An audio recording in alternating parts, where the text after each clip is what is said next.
Hello everyone. आज हम लोग फाइबर टू फैब्रिक जो चैप्टर हमारा चल रहा है उसके अगले पार्ट को डिस्कस करने वाले हैं इस पार्ट 4 वीडियो में। इसमें हम लोग जानेंगे सिल्क प्रोडक्शन के बारे में। अभी तक हम लोगों ने ऊल के प्रोडक्शन को समझा, ऊल फाइबर को समझा कि कौन से एनिमल के द्वारा ये ऑब्टेन किया जाता है, कैसे इसकी प्रोडक्शन होती है।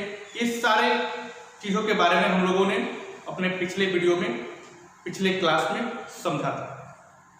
आज का जो हमारा क्लास है इसमें हम लोग सिल्क प्रोडक्शन के बारे में जानेंगे कि सिल्क कहाँ से आता है, कैसे इसकी प्रोडक्शन होती है, इसका क्या हिस्ट्री रहा है और कैसे इससे फैब्रिक तैयार किया जाता है।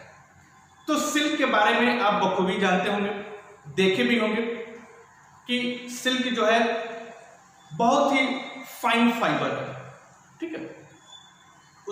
उसको हम लोग रेशम भी कहते हैं। सिल्क का साड़ी आपने देखा होगा, घर में आपके मदर जो है पहनती है। किसी पार्टी में, किसी फंक्शन में जाना होता है तो लोग इसको जो है पहन कर जाते हैं, क्योंकि ये जो है बहुत ही फाइन होता है, बहुत ही लस्टर्स होता है, ठीक है। और इसका जो ट्रेडिशन है पहनने का, ये डिफरेंट हमारे इंडिया में लोग अलग अलग जगहों पर इसके एक ट्रेडिशन चलते हैं कि वहाँ पर सिल्क की साड़ी जो है ऑकेजनली लोग पहनते हैं, ठीक है।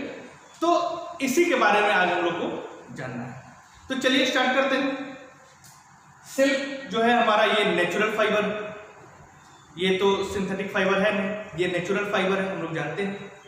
ये जो सिल्क है, ये सिल्क मोथ एक इंसेक्ट है, एक कीड़ा है जिससे हम ऑब्टेन करते हैं, ठीक है। इस कीड़े के माध्यम से सिल्क हमें मिलता है, ठीक है। ये कीड़ा जो है एक, जैसे आपने तितली देखा होगा, उसी का प्रजात है, उसी की तरह है। तितली नहीं है लेकिन उसी की तरह ये दिखने वाला एक कीड़ा है, ठीक है। तो उसी के माध्यम से जो है ये फाइबर हमें मिलता है। अब बड़ी रोचक है कि भाई कीड़ा से, इंसेक्ट से फाइबर हमें कैसे मिलते हैं, ये हम लोग इस वीडियो में समझेंगे और जानेंगे। आइए पहले हम लोग इसकी हिस्ट्री को समझते हैं कि इसका इतिहास क्या रहा है। सबसे पहले सिल्क को चाइना जो देश है उसमें समझा गया, वहां देखा गया और वहां पर ही उसकी प्रोडक्शन हुई। अब ये कैसे समझा गया? तो चाइना की जो महारानी थी वो एक बार एक पेड़ के नीचे बैठी हुई थी और चाय पी रही थी। तभी अचानक उस पेड़ के ऊपर से एक कुकून उनके चाय में गिरा, ठीक है। तो उन्होंने ऑब्जर्व किया कि अब हम लोग आगे समझेंगे कि कुकून क्या होता है, जब मैं बताऊंगा तो उसमें हम लोग समझेंगे। तो कुकून गिरने के बाद उन्होंने ऑब्जर्व किया कि उसमें से एक फाइबर निकल रहा है, बहुत ही चमकीला, बहुत ही पतला और बहुत ही फाइन फाइबर उन्होंने ऑब्जर्व किया कि उस जो कुकून है उसमें से वो निकल रहा है। फिर उन्होंने अब उस पर आगे उन लोगों ने विचार करना शुरू किया, उसको ऑब्जर्व करना शुरू किया कि ये भाई जो गिरा है ये क्या चीज है। फिर उन लोगों ने पता लगाना शुरू किया तो देखा कि ये एक मलबरी लिप्स है, उसी पर ये एक छोटे छोटे कीड़े रह रहे हैं और ऐसे जाल बनाकर उनमें से ये प्रक्रिया सारी हो पा रही। फिर उन्होंने उस पर रिसर्च करना शुरू किया, उसको देखना, उसको जानना, उसको ऑब्जर्व करना। धीरे धीरे उस चाइना वालों ने फिर उसको पूरी विस्तृत तरीके से उसको समझा, ठीक है। फिर जब समझ गए वो लोग तो फिर धीरे धीरे उन लोगों ने क्या किया कि सिल्क का प्रोडक्शन शुरू कर दिया। ये बहुत सालों तक ये सिल्क जो है चाइना में ही इस्तेमाल और चाइना में ही इसकी प्रोडक्शन हुआ करती थी। बाकी देश के लोगों ने या बाकी देश के जो भी इंडस्ट्री थे जहाँ और भी चीज़ों की प्रोडक्शन होती थी, वो लोग समझ नहीं पाते थे कि चाइना में ये किस प्रकार का ये फाइबर है और कहाँ से इसकी ये प्रोडक्शन और कैसे होती है। क्योंकि चाइना से ये चीज जो है बाहर नहीं जा पाते थे। जो व्यापारी थे वो चाइना में आते थे और वहां से उस फाइबर को लेकर जाते थे, लेकिन उनको ये नहीं पता था कि इसकी प्रोडक्शन चाइना के लोग कैसे करते। तो जिस रोड के माध्यम से व्यापारी आते थे जाते थे और जो फाइबर को लेकर जाते थे, उस रोड का भी नाम जो है सिल्क रूट रखा गया था। सिल्क रूट के नाम से वो रोड भी जाना जाता था, क्योंकि उसी के माध्यम से जो है व्यापारियों का आना और जाना लगा रहता था और सिल्क की जो है सप्लाई होती थी। तो इसके माध्यम से जो है ये सारी चीजें होती थी। ठीक है, तो फिर क्या हुआ कि सिल्क रूट के नाम से जो है वो रास्ता पहचाना गया और जाना गया। अब इसमें चाइना वालों ने क्या किया था कि अगर इस चीज की अगर लीकेज हुई किसी के भी माध्यम से, तो उन्होंने एक रूल बना कर रखा था कि अगर सिल्क का किसी ने इसकी प्रोडक्शन को लीक किया, दूसरे तक पहुंचाया कि ये कैसे बनाया जाता है, तो उस पर्सन को वो लोग मारने का जो है आदेश जारी कर रखा कि अगर कहीं से भी इसको किसी ने बताया तो उस पर्सन को मार दिया जाएगा। मतलब कि ये साफ था कि चाइना वालों ने इसकी प्रोडक्शन को किसी और देश के साथ साझा करना नहीं चाहते थे, वो इसको अपने तक ही सीमित रखना चाहते थे और वो खुद इसकी प्रोडक्शन करके बाकी देशों में सप्लाई करते थे। ठीक है, लेकिन फिर भी ये वहां से लीक हुआ। ठीक है, और फिर कोकून का स्मगल हुआ और फिर जापान तक पहुंचा। जापान वालों ने उस कोकून को स्मगलिंग के माध्यम से अपने देश में लाए और वहां पर फिर उसकी प्रोडक्शन धीरे धीरे शुरू हुई। मतलब कि वहां से वो क्या हुआ, स्मगल हुआ। चाइना वालों ने सिल्क को दूसरे देशों के साथ साझा नहीं किया, वो चाइना से स्मगल हुआ कोकून और बाकी भी कंट्री में फिर धीरे धीरे इस जो चीज है ये फैला और लोग फिर इसको समझें और जाने। तो इस तरीके से सिल्क जो है फिर पहचाना गया और जाना गया। हमारा जो इंडिया है ये सेकेंड लार्जेस्ट कंट्री है सिल्क प्रोडक्शन का, आज के समय में सेकेंड लार्जेस्ट। तो फिर भारत में भी इसका जो है प्रोडक्शन स्टार्ट हुआ, फिर ये तो पूरी तरह से फिर फैल चुका था कि कैसे इसकी प्रोडक्शन होती है। तो ये पूरा जो है सिल्क का हिस्ट्री रहा। अब हम लोग जानेंगे प्रॉपर्टी, हम लोग जान चुके हैं कि सिल्क का प्रॉपर्टी कैसा होता है, बहुत ही लस्ट्रस, बहुत ही फाइन, बहुत ही सॉफ्ट होता है। और इसको जो है ये एक तरह से इतिहास रहा है कि ये एक तरह से कह सकते हैं कि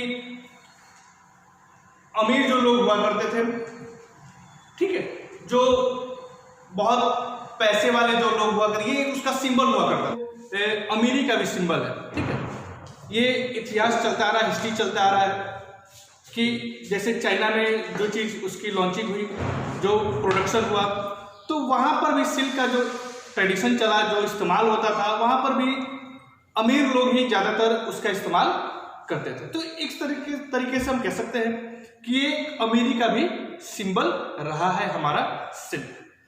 अब जो हम लोग का आगे का जो हमारा अब टॉपिक है, पॉइंट है, वो है ऑब्टेनिंग, कि आखिर में सिल्क को ऑब्टेन कैसे किया गया। ठीक है, अभी तक हम लोगों ने उसके हिस्ट्री को समझा, उसकी प्रॉपर्टी को समझा। अब जो हम लोग का जो अगला है वो है ऑब्टेनिंग, कि सिल्क को हम ऑब्टेन कैसे करते हैं। ये बड़ी रोचक है, बड़ी जानने वाली चीज है कि सिल्क आखिर में किस जो है और किसके माध्यम से ऑब्टेन किया जाता है।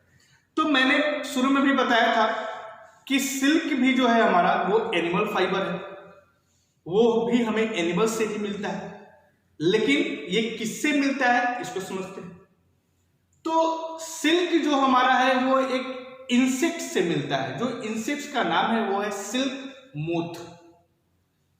ये जो इंसेक्ट है वो बटरफ्लाई का ही प्रजात है, उसी की तरह ही दिखने वाला है। ठीक है, तो उसी से हमें ये सिल्क जो है मिलता है। अब ये कैसे प्रक्रिया हो पाता है? तो जो सिल्क जो मोथ है वो मलबरी लिप्स पर, मलबरी लिप्स जिसे हम तोत भी कहते हैं, उसी पर ये सिल्क मोथ में एक फीमेल मोथ होते हैं और एक मेल होते हैं। तो जो फीमेल मोथ है वो उस मलबरी लिप्स पर 300 से 400 लगभग अंडे देती है, मलबरी लिप्स पर। ठीक है, वो अंडे डॉट की तरह होते हैं, डॉट डॉट डॉट टाइप के होते हैं, और उस पे वो लगभग 300 से 400 अंडे उस मलबरी लिप्स पर देती है। ठीक है, तो मलबरी लिप्स पर देने के बाद जो उसका आगे का स्टेज जो आता है लगभग 5 से 7 दिन के बाद वो कैटरपिलर लार्वा में कन्वर्ट होता है। वो फिर कैटरपिलर लार्वा आप देख रहे हैं, एक जो हम लोग life cycle of silk moth पढ़ रहे हैं, तो मैंने बताया एग के बारे में कि एग जो है वो कहां देती है? मलबरी लिप्स पर देती है। तो ये हमारा हो गया 300 से 400 डॉट टाइप के एग जो है वो मलबरी लिप्स पर दिए, और लगभग 5 से 7 दिन के बाद वो एग जो है वो लार्वा में कन्वर्ट होता है। ठीक है, तो हमारा जो होता है कि कैटरपिलर फिर बाहर आया, तो उसके बाद हमारा क्या होता है कि कैटरपिलर जो लार्वा है उसी मलबरी लिप्स को खाता है।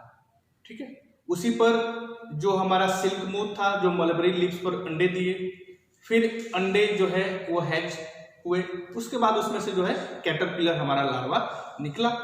तो जो लार्वा है, कैटरपिलर लार्वा जिसे हम कह रहे हैं, वो उसी मलबरी लिप्स को खाता है और खाकर फिर वो ग्रो करता है, बढ़ता है।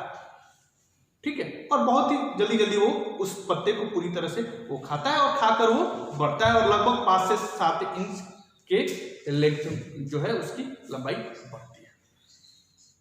ठीक है, ये प्रक्रिया होने के बाद फिर क्या होता है कि जो हमारा कैटरपिलर जो लार्वा है उसके जो सिलेवरी ग्लैंड्स हैं, ठीक है, उस सिलेवरी ग्लैंड से वो सैलिवा निकालता है, मींस लार निकालता है। ठीक है, अब जब उसके लार वो निकलते हैं सिलेवरी ग्लैंड से, तो वो जो लार होता है वो एक तरह से प्रोटीनियस फाइबर होते हैं।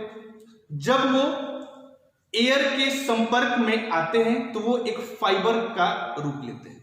मतलब कि जब वो लार निकलते हैं और जैसे ही निकलने के बाद वो एयर के संपर्क में आते हैं तो वो फाइबर का रूप लेते हैं, फाइबर में कन्वर्ट होते हैं। सूखने के बाद वो फाइबर में कन्वर्ट होते हैं, और उसी से, उसी लार्वा से, वो लार से वो हमारा जो कैटरपिलर है अपने आप को, अपनी बॉडी को उसके अंदर कैद कर लेता है, बंद कर लेता है। ठीक है, पूरी तरह से वो जाल बनाकर उस प्रोटीनियस फाइबर का वो अपने आप को कैद कर लेता है, बंद कर लेता है। ठीक है, और उसी को हम लोग कुकून कहते हैं। मतलब कि बंद करने के लगभग 15 से 20 दिन बाद वो क्या होता है कि उसी में वो कैद हो जाता है, वो अंडे शेप में वो गोल की तरह हो जाता है। जो मैंने हिस्ट्री में आप लोगों को बताया था जब हमने स्टार्ट किया था चैप्टर, तो उसमें ये चाइना के बारे में जो मैंने बता रहा था कि जो उसकी महारानी थी जो चाइना की, तो उसके सिल्क की हिस्ट्री में मैं जिक्र किया था कि उसके चाय में कुकून गिरा था। तो वही कुकून होता है जो अंडे के शेप में ये बना, लार के माध्यम से सेलिवा जो उसके निकले, और वो प्रोटीनियस फॉर्म में सिल्क फाइबर बना और अपने आप को उसके अंदर वो कैद कर दिया, बंद कर दिया। और उसमें वो क्या रहता है? जीवित रहता है, वो मरता नहीं। ऐसा नहीं कि वो उस कुकून बनने के बाद वो मरता है, ऐसा नहीं होता है। उसी को हम लोग कुकून कहते हैं कि वो पूरी तरह से अपने बॉडी को क्या किया, उसके अंदर कैद कर लिया। That is only the cocoon, उसी को हम लोग कुकून कहते हैं, that is called the cocoon. ठीक है, अब उसके बाद क्या होता है कि ये कैद कर लिया, बंद कर लिया, फिर जो है वहीं से जो है कुकून को, ठीक है, गर्म पानी में डाल दिया। जब सिल्क ऑब्टेन किया जाता है तो कुकून को ही, कुकून से ही हम ऑब्टेन करते हैं, क्या करते हैं, ऑब्टेन करते हैं सिल्क फाइबर। अब कुकून को ही हम गर्म पानी में डाल देते हैं। गर्म पानी में जब डाला जाता है तो वहां से ही फाइबर निकाला जाता है। ठीक है, गर्म पानी में डालने से वो क्या होता है कि उसके अंदर का जो कैटरपिलर है, जो जीवित है, वो गर्म पानी में डालने से मर जाता है, और जब मर जाता है तो वहां से फिर फाइबर निकलना शुरू होता है, लोग वहां से फाइबर निकाल लेते हैं। ठीक है, लेकिन अगर कुकून को गर्म पानी में नहीं डाला गया तो आगे वाला जो हमारा स्टेप होता है, कैटरपिलर के बाद, कुकून बनने के बाद जो हमारा प्यूपा होता है, प्यूपा जो स्टेज है, अगर उसे नहीं निकाला गया, नहीं डाला गया गर्म पानी में, तो प्यूपा जो स्टेज में वो पहुंचा है, वहां से फिर कुकून फटने के बाद और जो प्यूपा में से जो निकलेगा वो सिल्क मोथ निकलेगा और वो बटरफ्लाई उड़ जाएगा। तो ये स्टेज तक जब सिल्क ऑब्टेन करना होता है तो ये स्टेज तक हम नहीं पहुंचने देते हैं कि सिल्क मोथ फिर अब वापस सिल्क मोथ में कन्वर्ट हो जाए, क्योंकि जब वो सिल्क मोथ में कन्वर्ट हो जाएगा, कुकून के बाद, प्यूपा के बाद जब उसे सिल्क मोथ बटरफ्लाई में कन्वर्ट होगा, तो जो आपको फाइबर ऑब्टेन होगा वो अनयूज होगा, मतलब कि वो फाइबर आपके इस्तेमाल के लायक नहीं होंगे। इसीलिए प्यूपा से बाहर निकलने से पहले ही कुकून को ही गर्म पानी में डालकर और उसे कैटरपिलर को मार दिया जाता है, मतलब गर्म पानी में डालने से वो मर जाते हैं और वहां से फिर फाइबर हम लोग निकालते हैं। तो यही पूरा लाइफ साइकिल है हमारा सिल्क मोथ का। इसी के माध्यम से जो हमारा है सिल्क को ऑब्टेन किया जाता है, और इस एनिमल से जो हम लोगों ने देखा सिल्क मोथ, उससे हमें ये मिलता है। तो हम कह सकते हैं कि हमें कुकून से जो है फाइबर प्राप्त होता है। कुकून भी आप समझ गए होंगे कि कुकून क्या होता है, कैसे कुकून बना, कैसे वहां से फाइबर निकला, ये सारा कुछ इस वीडियो में हम लोगों ने समझा जाना। ठीक है।